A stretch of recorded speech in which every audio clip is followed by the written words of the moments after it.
สวัสดีครับในคลิปนี้ก็พาทุกคนมาซ่อมเมนบอร์ดเครื่องเชื่อมกันนะครับก็มาดูกรณีศึกษาอีกเช่นเคยกันนะครับสำหรับในช่วงนี้นะครับก็ต้องขอโทษนะครับกับขอโทษจริงๆสำหรับผู้ที่ติดตามรับชมผลงานซ่อมต่างๆนะครับก็ช่วงนี้ติดภารกิจที่ค่อนข้างจะสาหัสกันมากนะครับก็เลยไม่ได้มีเวลาในการตรวจเช็คตรวจซ่อมแล้วก็ถ่ายคลิปเลยนะครับก็อยู่ประมาณสัก 1-2 เดือนมาแล้วนะครับก็คงจะต้องขออภัยนะครับช่วงนี้อีกประมาณ 2-3 เดือนนี้นะครับก็น่าจะเข้าที่เข้าทางทั้งหมดนะครับตัวนี้ส่งมาเฉพาะบอร์ดด้านบนนะครับเพราะฉะนั้นตอนนี้ผมก็ปล่อยไฟ24โวลต์เข้ามาทดสอบบอร์ดแล้วนะครับเราก็ทดสอบเลยนะตรงนี้บอร์ดนี้จะเป็นค่อนข้างจะบอร์ดใหญ่แล้วก็จะไม่มีสวิตชิ่งนะครับสวิตชิ่งก็คือไฟ24โวลต์ตรงนี้จะไม่มีนะครับ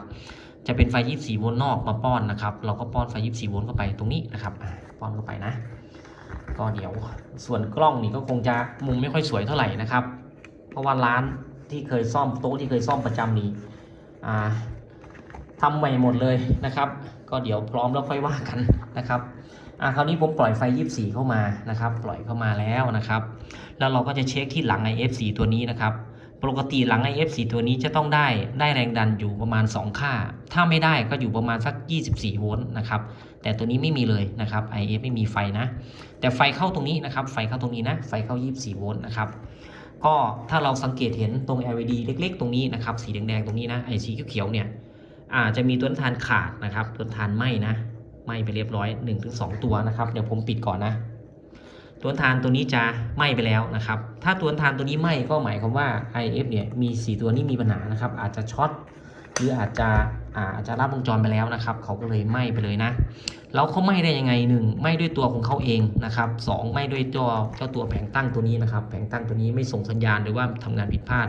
เลยทำให้ตัวนี้นี่เกิดปัญหานะครับอุ้ยจับดูก็ร้อนครับค่อนข้างจะร้อนนะก็ไฟจะทะลุมานะครับมันหลักการซ่อมก็คือเราจะต้องตรวจสอบให้เจ้า4ตัวนี้ออกก่อนเอาออกก่อนไปเลยนะครับเอาออกไปเลยนะเอาออกไปเสร็จแล้วเนี่ยก็ตัวนี้ก็ต่อให้เหมือนเดิมนะครับก็ประมาณค่าสักโอห์มต่ำๆนะครับประมาณ 2.2 โอห์มตัวนี้นะ 2.2 โอห์ม1/4 วัตต์โดยประมาณนี้นะครับแล้วเราก็มาเช็คสัญญาณกันนะครับก็เดี๋ยวผมจะถอดตรงนี้ออกก่อนแล้วก็เช็คสัญญาณกันนะครับตามที่เคยทำมาในหลายๆคลิปนะครับโอเคครับหลังจากที่ถอดออกเรียบร้อยนะครับเราก็จะมาทำการตรวจสอบกันนะครับว่าแรงดันที่ได้เนี่ยจะเป็นยังไงนะตอนนี้ผมถอดเจ้าตัว F ออกทั้งหมด4ตัวนะครับ4ตัวเรียบร้อยนะครับแล้วก็มีต้นทาน 2.2 โอห์มที่ขาดนะครับที่ขาดนะที่ไม่ไปอาจจะยังไม่ขาดก็ได้หรืออาจจะขาดไปแล้วนะครับประมาณนี้นะแต่ยังไม่รู้ว่าตัวไหนเสียนะเสียหรือรั่วหรือช็อตนะครับเราก็ไม่สนใจนะเราค่อยว่ากันนะครับคราวนี้เราก็จะต่อไฟเข้ามานี่สายกราวนะครับสายกราวของมิเตอร์นะผมก็จะต่อไฟบวกกับลบเข้ามา24โวลต์เท่าเดิมนะครับแล้วก็เราจะทำการวัดแรงดันนะครับวัดแรงดันนะแต่ก่อนวัดนะเราก็มาดูเอกสารกันนิดนึงนะครับเอกสารที่ผมได้เรียบเรียงขึ้นนะครับเรียบเรียงขึ้นก็จะช่วยในการตรวจสอบด้วยนะครับก็จะดูง่ายขึ้นนะบางทีไม่เห็นรูปนะเห็นวงจรก็ยากนะครับดูยากประมาณนี้นะตรงนี้คือแผงตั้งนะครับแผงตั้งก็คือเจ้าตัวนี้นะแผงตั้งตัวนี้นะครับเขาก็จะส่งออกมาที่ขาที่23หรือว่าพิน23 25 27 29นะครับตรงนี้จะได้20โวลต์ตรงนี้จะได้ประมาณสัก5โวลต์นะครับ5โวลต์ 5.5 5.6 โดยประมาณนี้โดยเฉลี่ยนะครับต้องมีประมาณ5โวลต์นะตรงนี้จะเป็น20ตรงนี้จะเป็น5โวลต์นะครับอยู่ตรงไหนบ้างก็เรียงลำดับเลยนะครับเนี่ยเรียงลำดับ20โวลต์5โวลต์20โวลต์5โวลต์โดยประมาณนี้นะครับอันนี้คือสัญลักษณ์ของมอสเฟตหรือว่า IF นะครับก็จะเป็นเบอร์ 9Z24N แล้วก็ Z24N นะครับประมาณนี้นะ1 2 3 4นะครับลองดูเราวัดกันดูครับจะได้ไหมได้ตามนี้ไหมถ้าได้ก็แสดงว่าแผงตั้งไม่เสียนะครับแผงตั้งเราไม่ได้เสียอะไรนะโอเคเปิดเลยนะครับเปิดเข้ามานะครับไฟเขียวติดแล้วนะเราจะปล่อยไฟประมาณ24โวลต์นะครับ24หรือ25โวลต์ก็ได้ถ้าให้ดีหน่อยก็เป็น25โวลต์ก็ได้ครับผมปรับขึ้น25โวลต์นะเพราะว่าบางบอร์ดนี่อาจจะใช้ไฟเยอะครับเยอะมากกว่า24โวลต์นิดๆนะครับแล้วก็ปล่อย25ผมปล่อย25โวลต์เข้ามาครับนี่นะประมาณ25โวลต์นะครับโอเคนะประมาณนี้นะวัดเลยครับตรงนี้ต้องได้ประมาณ20โวลต์ก็20โวลต์นะแป๊บนึงนะครับตรงนี้ต้องได้20โวลต์20โวลต์นะ อันที่2นะครับอันที่2ต้องได้อยู่ที่สัก5โวลต์ 5.7 โวลต์นี่ครับ20โวลต์ 5.5 โวลต์ 20โวลต์ 5.5 โวลต์นะก็ได้นะครับก็ได้เป็นไปตามเงื่อนไขนะประมาณนี้นะประมาณนี้ครับ20โวลต์แล้วก็5โวลต์ 5.5 โวลต์อันนี้ได้ 5.7 นะ20โวลต์แล้วก็5.7 5.5 โวลต์ถือว่าปกติครับปกตินะแล้ว R ตัวนี้ขาดทำไมถึงขาดคราวนี้ทำไมถึงขาดก็อย่างที่ผมเรียนในเบื้องต้นก็คือว่าอาจจะเป็นเพราะเจ้าตัวนี้ช็อตเองนะครับตัวนี้ช็อตเองนะช็อตเองก็คือตามคุณภาพตามอายุการทำงานก็อาจจะเสียของเขาเองหรือว่าตัวนี้เสียก็เป็นไปได้ครับหรือเกิดความผิดพลาดอะไรสักอย่างแหละที่ให้ตัวนี้ช็อตได้นะครับตัวนี้ก็ช็อตได้นะแล้ว3-4 ตัวนี้ตัวไหนจะช็อตคราวนี้ลองดูครับเราลองดูนะจะช็อตหรือจะรั่วไม่รู้นะช็อตหรือรั่วนะก็ง่ายๆครับผมก็อาจจะตั้งเป็นโอห์มปี๊ดโอห์มปี๊ดนะถ้าช็อตนี่ปี๊ดเลยครับถ้าช็อตเขาก็จะปี๊ดเลยนะถ้ารั่วนี่อาจจะไม่ปี๊ดนะลองดูลองตั้งเป็นโอห์มปี๊ดดูนะครับก็ลองเช็คเป็นโอห์มปี๊ดนะเราก็จะเช็คขา2ขา3นะครับขา2ขา3นะเนี่ยอย่างนี้นะเสียงนะครับขา2ขา3นะขา1ขา3ขา2ขา3มาเช็คไปครับลองเช็คดูนี่ช็อตนะนี่ช็อตนี่ครับขา1กับขา3ช็อต1กับ3ช็อตครับ1 2 1 3ช็อตช็อตหมดเลยอันนี้ช็อตหมดเลยนะลองดูครับช็อตละดีแล้วนะครับจะได้เสียเลยนะไม่มีอะไรนะครับถ้ามีมิเตอร์เข็มมีเครื่องวัดก็ใช้ได้เลยนะครับช็อตตัวเดียวครับช็อตตัวเดียวนะก็ลองดูเขาเป็นมอสเฟตเขาช็อตกันยังไงเราคลายประจุดูนะครับลองอย่างนี้นะลองดูนะขา2ขา3ลองดูครับเนี่ยช็อต2กับ3ได้ประมาณ2โอห์ม3โอห์มนะครับช็อตเลยโอเคตัวนี้ช็อตครับตัวนี้เบอร์อะไรเนาะอันนี้เบอร์ 9Z24N 9Z24N จะรับไฟ24โวลต์ลองดูนะเบอร์ 9Z24N 9Z24N ตัวนี้ครับรับไฟ24โวลต์จะเป็นตัวนี้หรือตัวนี้ก็แล้วแต่เขานะโอเคเราก็จะทำการเปลี่ยนคราวนี้วิธีการเปลี่ยนนะผมแนะนำว่าเปลี่ยนทั้งหมดเลยนะครับเปลี่ยนทั้งหมดเลยนะแนะนำว่าเปลี่ยนเป็นชุดเปลี่ยนทั้งหมดเลยหรือบางท่านอาจจะงบน้อยหรืออาจจะอยากประหยัดนะครับก็ตรวจสอบด้วยเครื่องหรืออะไรต่างๆถ้ามั่นใจว่าโอเคก็ใช้ก็เปลี่ยนเฉพาะตัวที่เสียนะครับแต่ผมมองในกรณีผมก็คือว่า1ผมหาง่ายนะอะไรผมหาไม่ยากนะครับแล้วก็ราคาก็ทั่วๆไปนะผมก็อยากจะเปลี่ยนให้พร้อมๆกันไปเลยของใหม่ก็เล่นของใหม่ไปเลยนะครับอันนี้อยู่ที่เทคนิคแล้วก็มุมมองของแต่ละท่านนะครับบางคนเปลี่ยนไม่เปลี่ยนนะไม่เปลี่ยนเอาของเก่านี่แหละบางทีใช้ได้อาจจะได้แค่ไม่กี่วันหรือว่าช่วงหนึ่งเขาก็รั่วกลับมาก็พังอีกหรือไม่ครับวัดไม่เป็นมันเป็นหลงทางอีกแล้วก็เอาตัวเสียใส่เข้าไปอีกพอเสียเสร็จรอบนี้ครับถ้าเสียรอบนี้บางทีเนี่ยเขาไม่ได้เสียแค่นี้นะ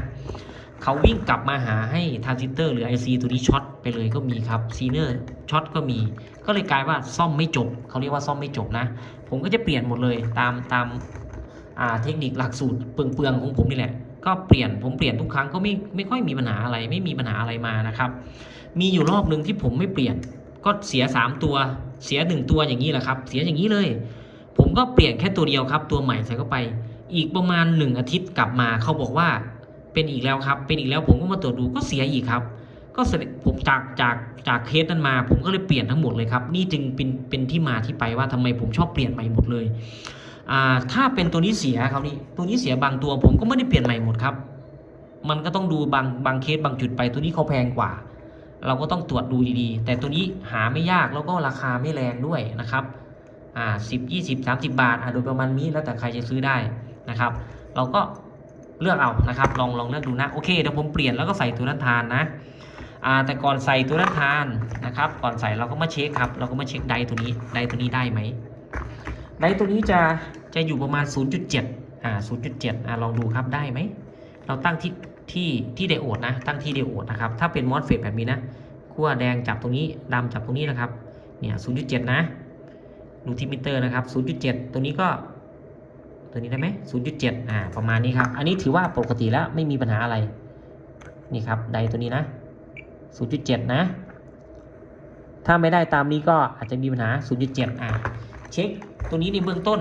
ไดนี้ไม่มีปัญหานะครับถ้าไอตัวนี้ช็อตอะไรก็จะความต้านทานหรือว่าโอห์มเนี่ยโวลต์ก็จะไม่ได้เท่ากันครับโดยปกติแล้วตอนนี้ปกตินะก็เปลี่ยนเฉพาะ4ตัวนี้นะครับเดี๋ยวเราก็มาทดสอบลองอะไรทุกอย่างกันดูนะครับหลังจากที่ผมเปลี่ยนนะแต่ตอนนี้ผมไม่มีตัวต้านทานนะครับต้องไปซื้อแล้วเพราะว่าขนของกลับบ้านหมดแล้วนะครับตอนนี้เหลือแต่โต๊ะเปล่าๆโต๊ะว่างๆไม่มีอะไรเลยนะครับแล้วก็ค่อยๆขนมาซ่อมตามนี้นะครับมาต่อกันนะครับหลังจากที่เปลี่ยนตัวต้านทาน 2.2 โอห์มนะครับแล้วก็เจ้าตัว IF 1234นะครับไปเรียบร้อยแล้วนะตอนนี้เรามาทดลองกันดูครับต้องขออภัยนะเพราะว่าเจ้าตัวกล้องมือถือที่ผมถือเป็นประจำในตัวนี้แบตหมดครับตอนนี้ก็ใช้มืออยู่นะต้องขออภัยนะคราวนี้เปิดแหล่งจ่ายไฟเข้ามา25โวลต์นะครับตรงนี้นะแล้วก็ไฟจะมาตรงนี้นะครับไฟจะมาตรงนี้25โวลต์นะครับแล้วก็ออกมาด้านนี้นะครับออกมาด้านนี้ก็เหลือประมาณสัก24หน่อยๆนะครับตรงนี้ต้องได้ประมาณ12ถึง14โวลต์โดยประมาณนี้นะครับได้แล้วนะเรียบร้อยนะครับเรียบร้อยนะเราก็แตะเลยครับแตะให้ครบทุก4ตัวนะครับ4ตัวประมาณนี้ก็จะได้เท่ากันนะครับไม่มีปัญหาอะไรนะคราวนี้เรียบร้อยตรงนี้เราเช็คแล้วตรงนี้เราเช็คแล้วนะครับต่อไปครับต่อไปเราก็จะจ่ายไฟ300เข้ามานะครับเอาไฟ300โวลต์เลยนะคราวนี้ผมใช้มือเดียวไปเลยนะจะได้ไม่นั่นนะผมก็จะใช้ไฟ300โวลต์นะครับจากบอร์ดนี้เลยนะเรามั่นใจว่าทำงานได้แล้วแหละนะครับก็ลบอยู่ตรงนี้นะครับขั้วลบนะแล้วก็ขั้วลบเข้าตรงนี้นะครับลบเข้าตรงนี้แล้วก็ขั้วบวกนะครับแบตเตอรี่ขั้วบวกนะไฟบวกนะครับไฟบวก300โวลต์ตรงนี้นะเรียบร้อยนะครับแล้วก็ไฟบวกเข้าตรงนี้นะครับเราเช็คแล้วนะเราเช็คนี่ได้ 0.7 ทุกตัวครบหมดแล้วจากนั้นครับเราก็จะใช้หลอดไฟนะครับหลอดไฟค่อมไว้ตรงนี้นะครับตรงนี้สังเกตดูนะครับไอแถบใหญ่ๆลายปิ้นตรงนี้เขาต่อกัน3หลักตรงนี้นะเขาต่อกันทั้งหมดเลยเราจะค่อมตรงไหนก็ได้นะครับค่อมตรงนี้เข้าไปนะแล้วก็อันนี้ก็คือคาปาอย่างละตัวอย่างละหลักนะครับ1 2 3นะเราต้องเช็ค1 2 3ให้ครบนะคราวนี้เปิดไฟเข้ามานะครับตอนนี้ผมเปิดไฟ25โวลต์เลี้ยงมาแล้วมาจ่ายพันมารอตรงนี้นะครับแต่หลอดยังไม่ติดเพราะว่ายังไม่จ่ายไฟ300นะครับแล้วก็ผ่านในปลั๊กไฟตรงนี้นะโอเคครับถ้าหลอดติดก็ใช้ได้เท่านั้นเองถ้าหลอดไม่ติดก็ใช้ไม่ได้หรืออาจจะระเบิดนะลองดูนะเปิดแล้วนะหลอดติดใช้ได้นะ3 2 1ปึ๊บเรียบร้อยนะครับใช้งานได้แล้วนะเราก็เช็คให้ครบทุกหลักครับคราวนี้จะเป็นยังไงนะหลักที่1เนี่ยหลักที่1ไฟหายไปแล้วไฟดับไปแล้วนะครับโอเคตัวนี้ไฟที่ดับนี่ก็คือว่าไม่มีไฟ24โวลต์มาที่รีเลย์นะครับรีเลย์ก็เลยไม่ทำงานนะครับก็เลยดับไปเลยนะเราจะทำยังไงดีเอาไฟ25โวลต์เข้าตรงนี้นะครับแล้วก็ตรงพ่วงครับตรงพ่วงเพราะว่ารีเลย์เขาแป๊บเดียวครับเพราะว่าไฟ300โวลต์เนี่ย power MOSFET เขาหลายตัวครับแล้วก็ดับเลยรีเลย์เขาไม่ต่อนั่นเองนะครับไฟบวกเข้าตรงนี้บวกเข้าตรงนี้ครับบวกเข้าตรงนี้แล้วก็ลบให้รีเลย์ออนเท่านั้นเองครับรีเลย์ตรงนี้ออนนะให้รีเลย์ตรงนี้ออนนะไฟลบนะครับลบนะรีเลย์ก็จะดังแต๊กนะครับได้ยินเสียงนะได้ยินเสียงนะเนี่ยครับเนี่ยนะเนี่ยรีเลย์ทำงานแล้วนะพอทำเสร็จไฟ300ก็จะต่อสมบูรณ์นะครับผมจะเปิดไฟ300เข้ามานะครับ3 2 1เปิดแล้วเรียบร้อยนะอันนี้รีเลย์ทำงานครบแล้วเรียบร้อยนะครับหลักที่1นะหลักที่1หลักที่2หลักที่3ครบแล้วนะครับครบแล้วนะก็สมบูรณ์นะครับสมบูรณ์แล้วนะสมบูรณ์เรียบร้อยก็ส่งงานได้เรียบร้อยนะครับไม่มีอะไรแล้วนะก็จ่ายไฟปิดไฟนะครับมันเครื่องนี้เสียไม่มากนะครับเราก็ใช้แหล่งจ่ายไฟ24โวลต์หรือ25โวลต์ในตัวนี้นะครับแล้วก็จ่ายเข้ามาตามนี้นะจ่ายเสร็จแล้วเมื่อซ่อมได้เรียบร้อยเราก็ใช้ไฟ300หรือใช้ไฟ24โวลต์ก็ได้ก็แยกอีกแหล่งจ่ายหนึ่งนะครับก็เช็คไฟตามที่ผมเคยพาทำนะในคลิปนี้ก็ต้องขออภัยหน่อยนะครับเพราะว่าเข้าของนี่ย้ายกลับหมดแล้วนะครับก็ขนมาซ่อมนิดๆหน่อยๆเท่านั้นเองนะครับต้องขออภัย แฟนคลับ FC ต่างๆนะครับที่ติดตามผลงานนะช่วงนี้อาจจะขาดห่างหายไปบ้างนะครับ แต่ก็ยังไม่ได้หยุดทำนะครับ ก็จะเพียงแต่ว่าพยายามหาเวลามาทำอยู่นะครับ ก็ต้องขอบคุณนะครับที่ติดตามรับชมมาโดยตลอดนะครับ สวัสดีครับ